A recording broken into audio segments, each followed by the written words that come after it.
Hello, ladies and gents, boys and girls, people of all ages, sexualities, and identities, and welcome back to another film review. And today's film review is none other than Last Night in Soho. Now, Soho is a place I've been many times.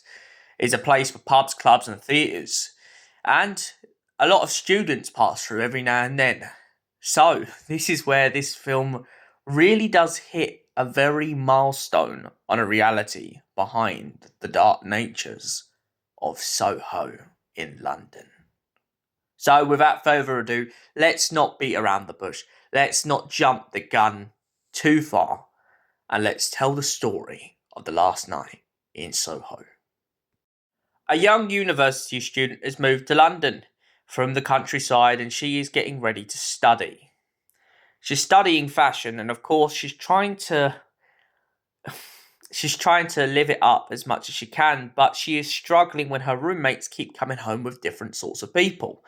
And it keeps on disturbing the study, and of course that doesn't make it any easier on her. So eventually she decides to pack her things up and decide to look for somewhere else to stay. Somewhere cheap enough that she can afford.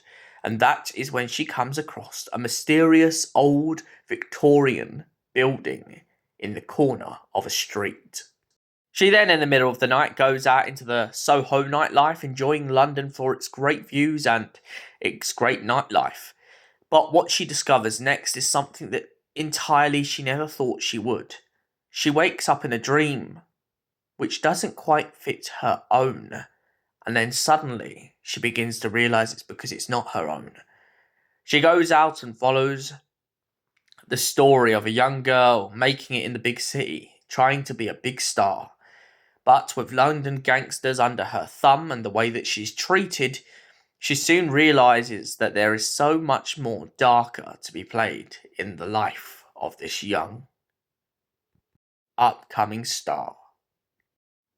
The young girl, while she follows along and becomes this upcoming and upstarting actress, soon wakes up and realises that there's some truth to what's happened, and it plays a very big part to what happens in the now and here. And it appears that everywhere she goes in London, she's starting to have more and more visions of exactly what happened to this young lady. Matt Smith comes across as a very chatty gangster in the London scene, and he begins to play Anya Taylor's character on as much as possible, to which then later on we find out that of course it's because Matt Smith's character murdered her, or at least tried to murder her, in cold blood when she wouldn't do what he wanted. However, she got her vengeance back, and she murdered him. Murdered a lot of them. Men after men after men in the house. And suddenly the student realises that it all comes down to the reality that she has been hiding away in that house for a very long time. And it's exactly the same house that the student is staying in. When she goes to confront the old woman and pretty much say that she forgives her and can understand why she'd done it, the old woman in turn attempts to murder her and her new friend. She has grown to hate men and will kill anyone that comes to her path. And of course, this is no exception for the teenager. After all, she was a teenager herself, but she feels like she has been robbed of something, robbed of her dignity, her life, and her livelihood, and she will take anything off of anyone else who dares to get in her way once again. So, what did I think of Last Night in Soho? It's a very complicated and tricky story. I really love the way that it intricately sums itself up and constantly keeps you guessing.